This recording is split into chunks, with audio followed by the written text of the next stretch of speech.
Now let's get it started. Let's get it started.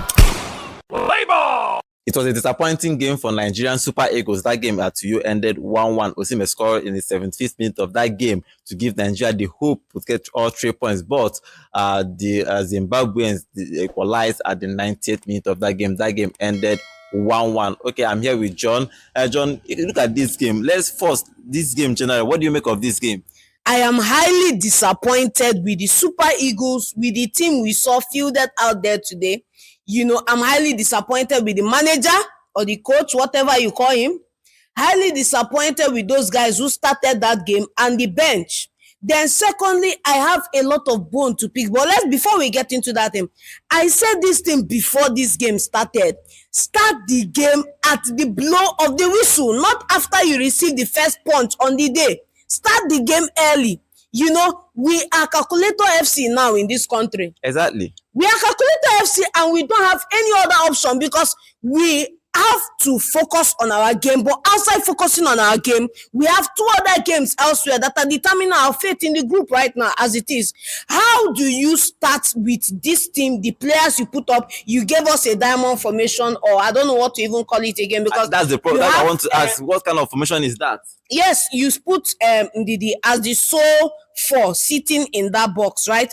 And then you put 4 other midfielders in that setup, 2 wingers, and you play this man off his position, Chukwueze off his position, Ademola Lookman behind the striker rather than on the flank, like we saw last time when he created that assist for the first goal for Victor Osimhen. Nigerians don't understand that formation. We don't understand that formation. We were crying that the only creative spark in that midfield, talking about Alex Iwobi, was neutralized in the last game. We no see the guy. In this game, I don't know what to even say again. How do we have 2 of the best strikers in the world right now, and we're struggling to score goal? I started earlier today by saying that we needed to have a winning mentality to go there and get the win. That people who like to sleep after first half, should wake up, open their eyes, 32, open their eyes, and play us good football today. So that Citribus Paribus, if the chips fall where they may, would have 3 points secured in the bag, and then we'll be able to look up the table and have hope that we can qualify. But right now, no hope. They're talking about if we have probably won this game, we'll be second in the group. And still have 4 games to go. That's what I'm talking about. Look at it. We have South Africa winning Benin 2-0. We also have the other guys that are predicted 1-1 today, playing at a 1-1. But look at South Africa, Benin.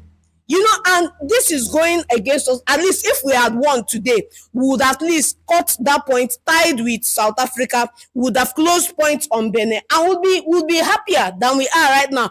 But somebody in that defense, somebody in that midfield refused to keep their eyes on the ball and pay close attention to the end of the 90 minutes. Okay, let's talk about the first half. The first half was flat. Like, I can't remember us creating a clear-cut chance in that first half. It ended 0-0. That's when I knew we are in trouble. Of course. After that first half, we are in trouble. We are struggling to score goals. That first half was flat. Do you think that after that first half, the coach should have made changes? But he left the team playing the same way, or even after we scored the goal, he left that team before he made some few changes. But for me, after that first half, I think he would have changed something in that setup. It's not working in the first half. He would have changed something, but I don't even know that if this guy is the right guy for us. But what do you make of his practice? Let's not go if he's the right guy or not, because right now they say if plan A no work, plan B no work, you collect any plan where they go first. May you see road before you know what you want to do. How do we go into that game? Chelle himself not understand that midfielders where they that game, they don't understand midfield. Nobody. Okay, for this midfield, I want to ask you one question. Where you will be play? I don't know. Make I talk through. Where you will be play? So then I don't know how you go understand. And another thing, one beautiful thing you need to understand about coaches, your job is not just to set up the team, give instructions, and go and sit down and sip Chivita. Your job is to be eyes open, watching the game, reading the mistakes, looking at who is not doing well, looking at what needs to be fixed, looking at the opponents too, looking at how you want to neutralize their defense. Because we couldn't neutralize that defense in the first half, and we couldn't do a lot of things. We didn't hold the ball like we wanted to hold the ball.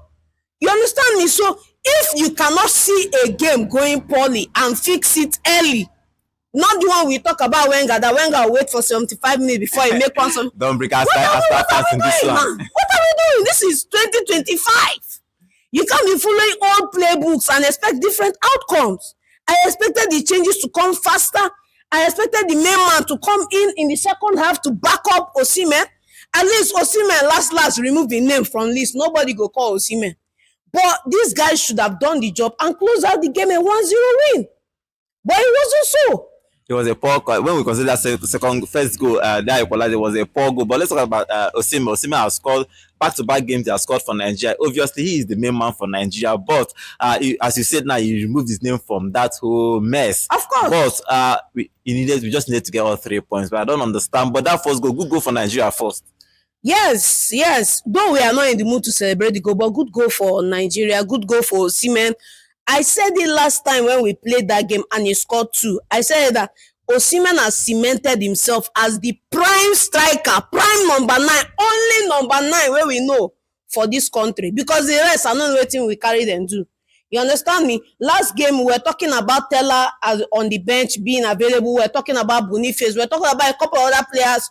You know, when you see the list that was called up for this encounter, you have a lot of players in the forward position. How many of them are really strikers, though? How many of them are really strikers? Just Teller, Boniface, and Osimhen. You can call a few names that are playing for big part clubs in Europe or wherever they are. We need more clinical strikers in that position because once somebody isn't fit or up to performance, Baba, come and collect your chair on the bench. Another person should enter. We cannot be stranded. Then that equalizer came in the 90th minute. I think that if you watch that game, I was the coach, personally, if you don't know how to score goal, do ultra defense.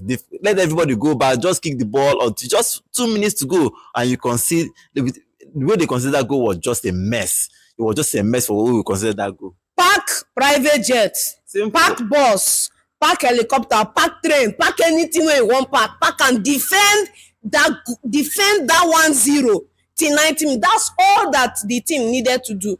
Go look at great coaches around Europe. Go look at the likes of Slot that score your 2, score your 1, lock up. No need for gang press. Gang press now for your gang club. No need your gang club if you play that one. Go look at other coaches. So I do not understand why this is the scenario. Every time we celebrate, when we are just near success syndrome, now I want to follow Nigeria. So anytime you are just one goal, like one leg into making money, they tell you sorry, next time or whatever. I do not like it because it's looking like we are losing hope of qualifying for this year's World Cup. Okay, now if you look at where we are on the table, we have 4 more games to go on that table. Any hope? Do you think we have hopes for us to just probably qualify for this World Cup? You know, I said some time ago that hopium is the hope of Arsenal fans, copium for Chelsea fans. In this scenario now, Naija, na calculator FC will be. And for me, I don't really fit say right now. You know, it can go 50-50. For your mind, we feel be South Africa for their side. You go hard though, you go hard. We feel be Benin with General where they talk all the things where they talk alpha. So look at the 4 games we have. The only hope we have is winning Rwanda, winning Lesotho, going and getting, even if saying a draw. But if you do all these things and at the end of the day, the other guys are picking up points, what are you going to do? At a certain point in time, diminishing return will come in and the boys will be like, hey, Papa, in don't pass us, more wait next year.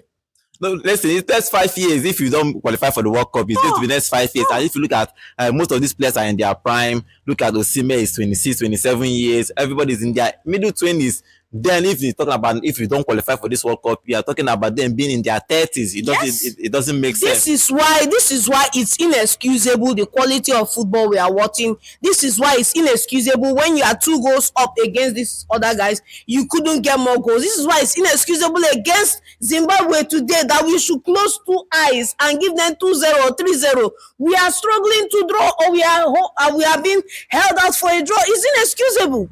It's inexcusable. We can't have the best exports of talent in Africa. We can't have the best export of talent in Africa. And we are stuck here struggling to qualify. It makes no sense, man. It makes no sense.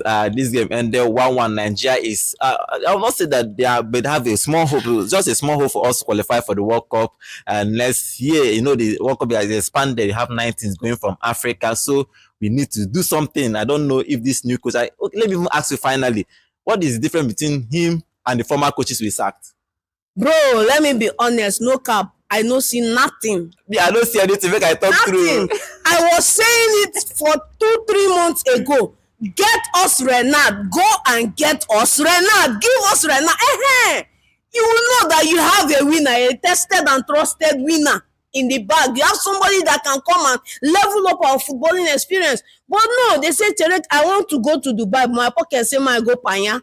Why can't NFF give us the best? Why? Why? Okay, it's a disappointing game for Nigerian Super Eagles. That game ended 1-1. But let's see if we are going to qualify for the World Cup next year. We are in a very, very difficult situation now. After this draw against Zimbabwe, that game happened in New York. Osimhen scoring the first goal, and they considered in 90th minute it was a disappointing game for the Super Eagles. But let's hope. We can only hope and press our calculator and hope that we qualify for the World Cup next year.